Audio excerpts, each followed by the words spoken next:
Friendo Steve here. Welcome back to the channel. Gonna do something a little bit different today because this White Rabbit thing has basically captured the minds of wrestling fans everywhere, and I find it fascinating for many different reasons. And I'm about to talk about the specifics of the White Rabbit thing, which is probably Bray Wyatt, although as I'm sitting here, Raw's not even over on the West Coast yet, and there's now a theory that it could be Edge instead of Bray Wyatt. I still think it's Bray.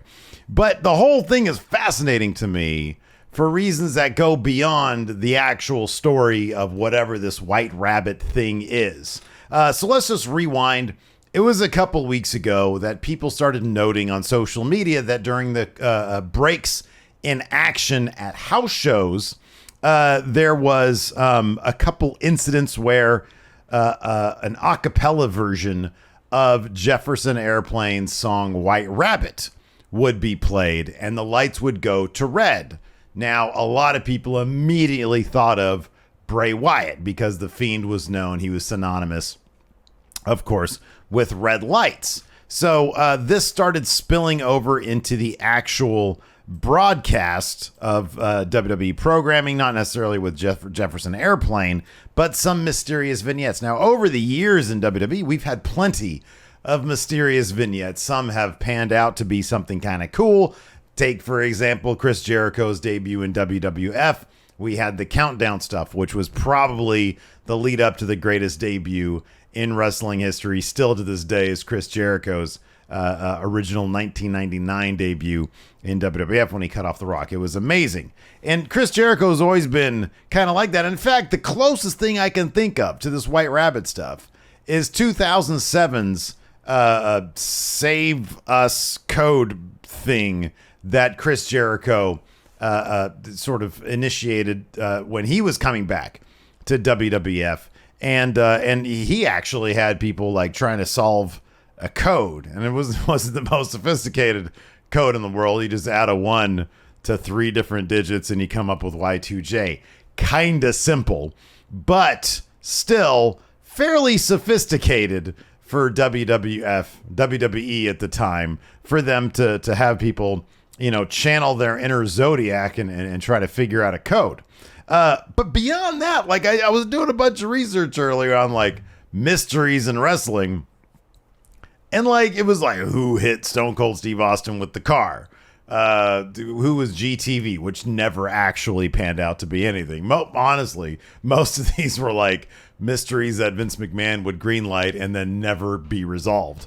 So first up, let's take a look at the White Rabbit, and then we'll talk about why it's so significant today in 2022. So last week on Raw, after a couple weeks of this Jefferson Airplane thing going down at house shows, there was that little vignette where it showed a game of Hangman being played where it says, "Who killed the world? You did." Now, during the game of Hangman, during this whole little video vignette thing, there are a couple things that really stood out. For one thing, apparently the first letters that were notched off in the game of Hangman spelled the word demon. Could be a Demon Finn Balor reference. People are saying now that the Hangman missing one leg could be the leg that was targeted by the Demon Finn Balor, or by Finn Balor in Judgment Day on Edge at the time. That's a possibility. Of course, the whole "who killed the world you did" thing is a reference to a couple things. And again, I don't remember this stuff off the top of my head. I was doing some research on Twitter for this video because I'm like, holy crap, this is really impressive what they're doing. One of which was a phrase, "you did," that Bray Wyatt used pretty extensively on Roman Reigns in 2015 during their feud. Bray, of course, has referred to himself as an eater of worlds. There's a bunch of also sort of Karrion Kross references. Of course, he was a White Rabbit in Lucha Underground. In this video, there was a little hourglass, which of course is Karrion Kross's thing. But there's also plenty of Bray Wyatt references. And of course, there was a date and clock reading of 9:23 at 9:23 p.m., which would be SmackDown. So fast forward to this past Friday. Oh, wait, hold on. No, still on that Raw, in the women's division segment, there was a bit where Alexa Bliss told Bayley that she's walking around like she's 10 feet tall, which is a reference to not only Alice in Wonderland, but White Rabbit, the Jefferson Airplane song, which is the whole thing about Alice in Wonderland. So, and by the way, the Alice in Wonderland thing, Bray Wyatt has dressed up as the Mad Hatter before in the Firefly Funhouse stuff. So, you fast forward to SmackDown. we're doing a live watch along, me and the Enforcer, and at 9:23 p.m. Eastern Time, as Drew McIntyre was being choked out by Karrion Kross accepted his strap match proposal for Extreme Rules, but also yelled, "This is exactly what we wanted, and you fell for it." You fell for it! And right before he said that, he looked directly into the camera. "This is exactly what we wanted, and you fell for it." And then they went to commercial at exactly 9:23. That can't be a coincidence. It's not like he did that at 9:21 and they went to commercial, or 9:25 and they went to commercial. That happened at 9:23, and that line seemed a little bit out of context for him accepting a strap match with Drew McIntyre. You fell for it. We were all waiting around. Nothing really happened. It went to commercial. We all fell for it. You can't tell me that was coincidence or they just did nothing with it. That was obviously deliberate. On that episode of SmackDown this past Friday, there were QR codes that pointed to coordinates, which ended up just being the location of Raw. And then there was like a mini game that you could play that featured the word patricide. Now, I've seen some people, my friend Maggie, and other people on Twitter referencing Dominic Mysterio and Rey Mysterio. Of course, Night on SmackDown or Last Night on SmackDown, depending on when you're watching this. The next QR code showed up when Dominic Mysterio was being featured on the screen. Of course, right now he's killing the relationship between his father. However, there is actually something much more direct about the word patricide as it relates to Bray Wyatt. In character, he killed his dad. My daddy, his boat caught on fire, and I went away. I went away for a while. Then, on Raw tonight, there was a new QR code that showed up, and that pointed to a crazy TikTok-style video that had a lot of stuff going on. There was basically the feed your headline being said by using clips of a bunch of different things, including John Cena from ages ago, Edge from ages ago, all sorts of different WWE clips where he's taken. Cody Rhodes was in it. A bunch of people were in it. I'm sure by tomorrow morning, people have chopped this video up as well and found some sort of pattern in terms of the people featured in it and their relation to Bray Wyatt. There's a shot of an astronaut who may or may not have Alexa Bliss's face in the reflection of his visor. Somebody had noticed that the source code for the video had Aleister Black's lyrics in it. Somebody had noted on Twitter that there might have been somebody in the background of a segment with Bayley and Damage Control talking to Candice LeRae, which, by the way, Candice LeRae's back. How cool is that? So this video, though, has coordinates that if you put them in, it points to a giant pink bunny in Coleto, Fava, Italy. There's just apparently a giant pink bunny laying there on the ground. People can just get up and sort of walk around on it. Also in the video are the numbers 40701. It's a zip code. What's a zip code to? Corbin, Kentucky. Are you thinking it's Baron Corbin? No, not quite, although good try. It's also the home, if you type in White Rabbit 40701, to something called White Rabbit Records. Now, if you go to White Rabbit Records on YouTube, you can find White Rabbit Records YouTube channel, and guess what? There is a video posted there during Raw, and along with it, there was one other video on that channel, Jefferson Airplane's White Rabbit, which was posted 15 years ago. The channel is from 2006. Let's try to wrap our heads around that. There's a new video that is obviously from today in regards to this, which is just a couple seconds and it's the sound of something. It's like a coin going into a slot or metal hitting something. I don't know what it is. I'm sure by the time you watch this and we wake up in the morning, somebody will figure out exactly what the sound is. I don't know. But it's this video and one other video from 15 years ago. And I was like, holy shit, how did they do this? That's nuts. Some people suggest, well, maybe WWE could have got YouTube to dig into the code and change the dates. I don't think that YouTube would have done that for anybody. That doesn't make any sense. And maybe they just found this thing. So our awesome friendo, J-Mart, dug this up.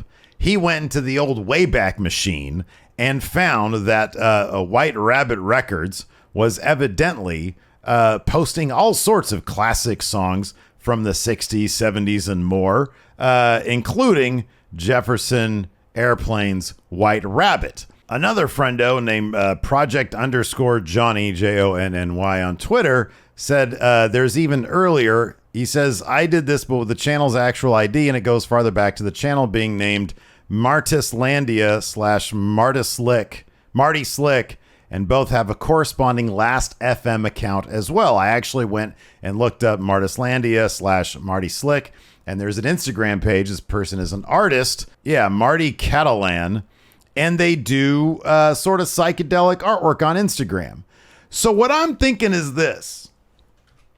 Whoever this artist is, Marty Catalan, maybe had this YouTube channel dating back to 2006. And maybe they were posting a bunch of videos that they had cobbled together that featured psychedelic artists. And maybe WWE was trying to find some way to fit in this whole like White Rabbit thing, and they were like, hey, let's try to find a YouTube channel that has White Rabbit on it, and let's try to contact the owner of this channel, scrub all the other videos, or at least privatize them, maybe borrow the channel for a fee, maybe buy the channel for a fee, and it'll be fucking nuts that we'll have had this channel since it'll look like we'll have had this channel since 2006. And the only other video will be White Rabbit from 15 years ago. I'll just say this. That's a lot of effort to go through for a wrestling angle. And I think, and here's the thing. I'm going to stop there with the Bray Wyatt stuff. Because with like the actual White Rabbit stuff. Because by the time this video goes up, there will be a lot more stuff. Probably. And I'm sure by the next SmackDown, there's going to be even deeper rabbit holes to go down. Also, I think one of the zip codes featured, there's like a town of Wyndham. So, yeah, it's all over the place. People are digging stuff up by the minute here. Raw's not even over on the West Coast.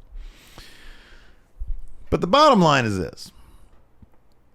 This is the kind of stuff that wrestling needs to have if it wants to keep up, if it wants to capture the attention of people. Do you guys remember? I don't know if any of you really were into the show Lost back in the day. If you remember, there were subreddits, message boards, websites, all dedicated to trying to figure out and unlock the mysteries behind Lost, the Dharma Initiative, all that stuff.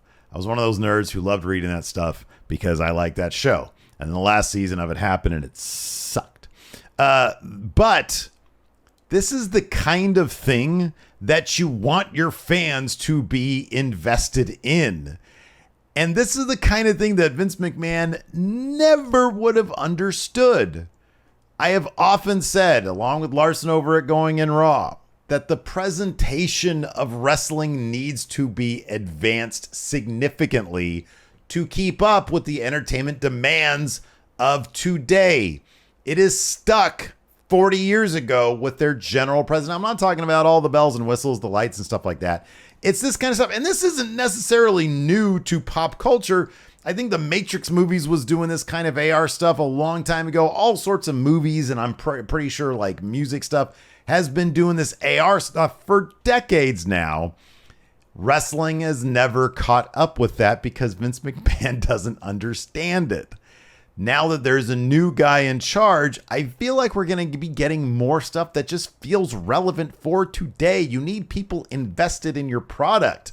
When I cut that video about SummerSlam a month ago or 2 months ago, about a month ago now, and I said that things have changed in WWE and things are different, this is what I'm talking about. I'm not talking about this specifically, but this idea that wrestling can be advanced in ways that are current.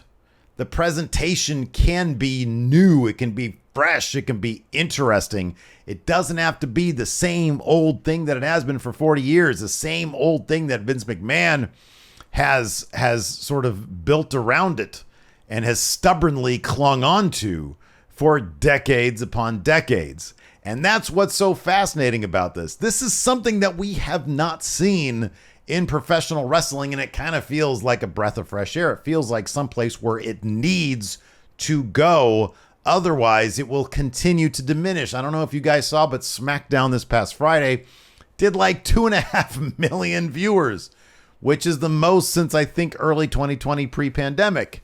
That's awesome. That's great, because the more people watch wrestling, the more people watch stuff like this, and the more money I get. But beyond that, the more interesting wrestling becomes, the better for us all, because we all sit around and we talk about it and we engage. And isn't that what you want from your entertainment?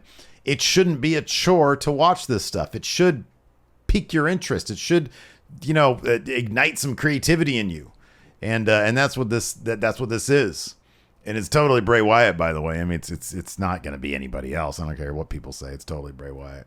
Nobody else would do this shit. And I could just imagine what it's going to be like when at WrestleMania, 80,000 people are going to be singing that Jefferson Airplane song, and it's going to be fucking cool. What happens next? I have no idea. I have no clue.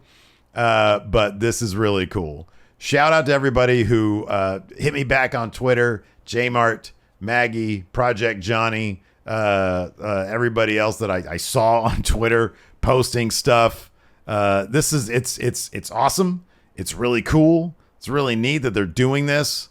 Let's see, what is this? Blake Whitehouse had the Edge, pulled something from Reddit about Edge. This is all crazy stuff, and it's pretty awesome to see. Let me know what you guys think in the comments below. I know it's getting a lot of people talking. Check out this video here, and then tomorrow I'll do a video on like who's going to take the titles off Roman Reigns, which seems like who cares now. But still, that's a good story going also. A lot of cool stuff going on in WWE right now. Let me know what you guys think in the comments below. We'll talk to you later.